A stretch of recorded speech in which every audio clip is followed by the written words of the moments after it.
Assalamualaikum dan selamat kita bertemu lagi. Topik saya pada kali ini adalah mengenai melabur dalam perniagaan. Rata-rata kita mempunyai wang dan ingin memperkembangkan wang kita. Kita ingin menggandakan kekayaan kita.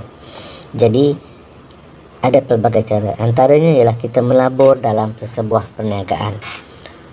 Ia mungkin bunyi seperti senang dan mudah, tetapi apa yang anda perlu tahu, ya. Pertama sekali, bila anda hendak menjadi pelabur, yang kita definisikan anda ialah individu atau kumpulan individu yang meletakkan sejumlah wang dalam perniagaan dan mengharapkan keuntungan. Okey, bila anda letak sejumlah wang dalam sesebuah perniagaan tadi itu, anda mungkin akan dikenal pasti kepada dua kategori.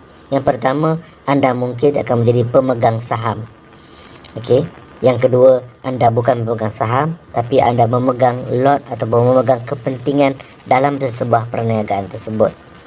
Kedua-duanya sekali ini, harapan anda ialah anda untuk dapat keuntungan daripada perniagaan tersebut. Okey, berbalik pada pemegang saham.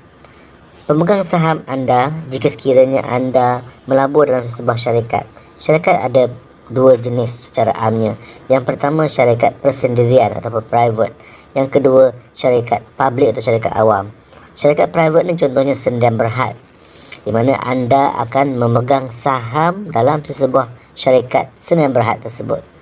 Perlu diingatkan, pemegang saham syarikat Sdn Bhd tidak boleh melebihi 50 orang.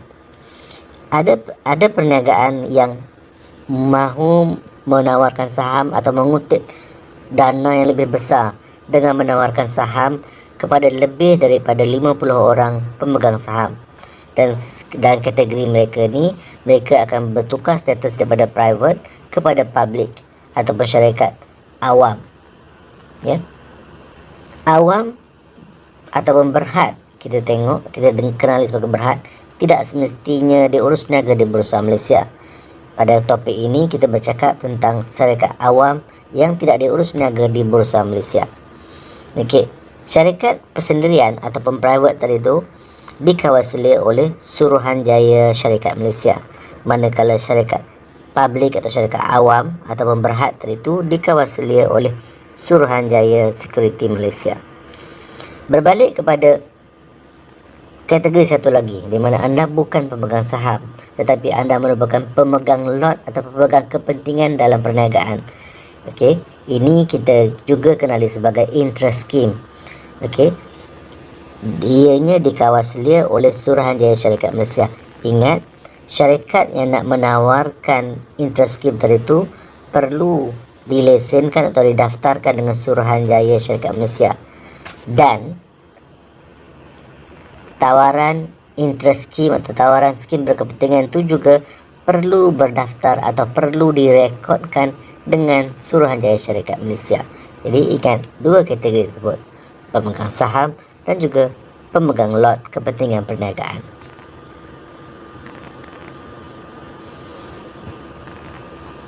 Kalau kita tengok paparan dalam skrin yang anda tengok ni, pelabur memberi sejumlah wang kepada institusi perniagaan, dan wang tadi akan diurus atau ditadbir urus bagi tujuan untuk mendapat keuntungan dalam perniagaan tersebut oleh pengarah-pengarah ataupun pengurusan syarikat.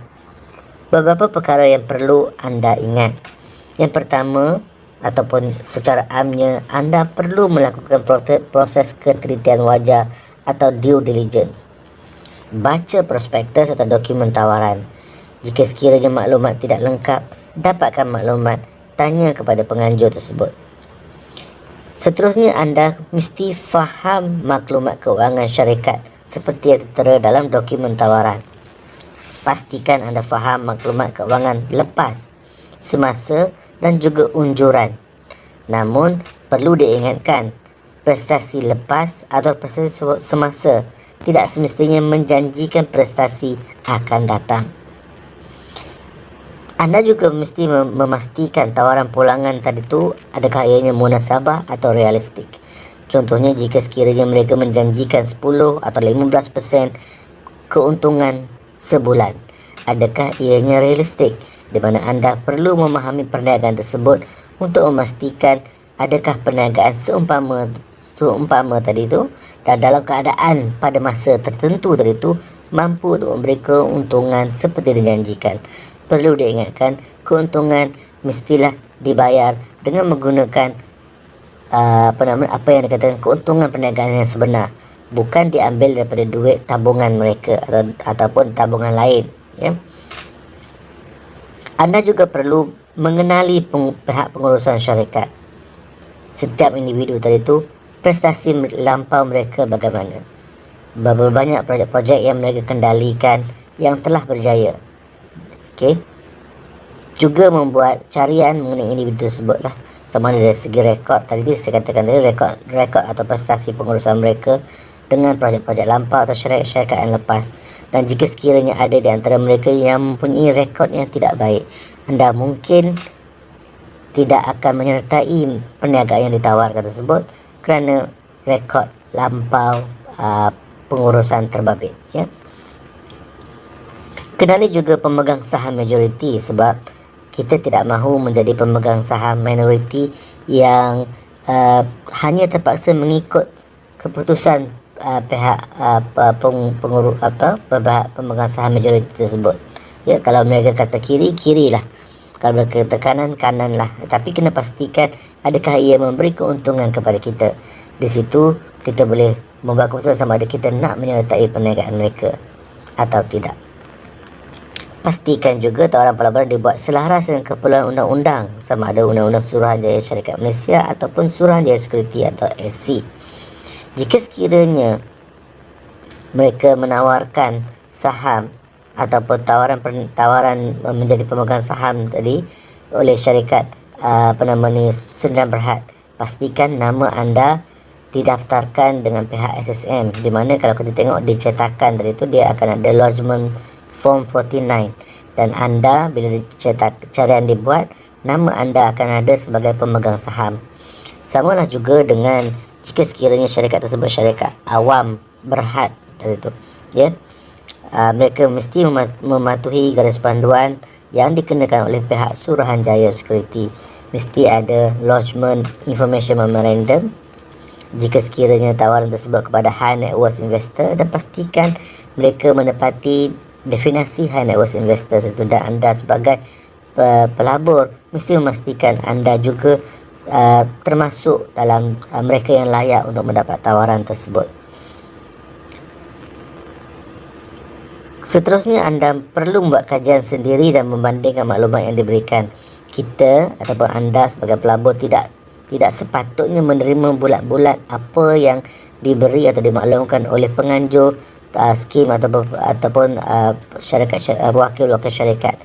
Kita kena pastikan adakah maklumat yang diberikan itu benar, dan jika sekiranya ia benar, adakah ia realistik atau munasabah, dan adakah ia sesuai dengan cita rasa kita.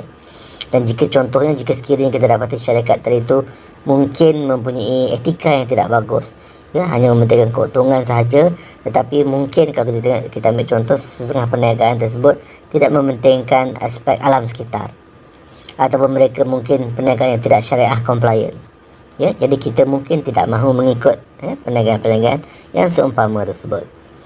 Okey, ingat, ya, walaupun tawaran dibuat selaras keperluan undang-undang, tetap terdapat risiko perniagaan yang anda perlu hadapi, ya, walaupun macam saya katakan tadi itu garis panduan undang-undang dipenuhi semua, tetapi risiko perniagaan tetap ada. Itulah saya katakan tadi itu, adakah tawaran dibuat itu realistik. Sebab apa? Jika sekiranya mereka gagal memberi pulangan seperti dijanjikan, ia adalah risiko perniagaan.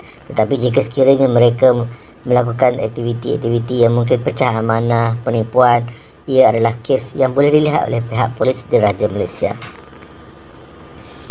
Akhir sekali, ingat, tinggi pulangan, tinggi juga risiko. Pelaburan anda, tanggungjawab anda. Buat keputusan berdasarkan maklumat yang sah dan realistik. Selamat melabur. Assalamualaikum. Sehingga kita bertemu lagi.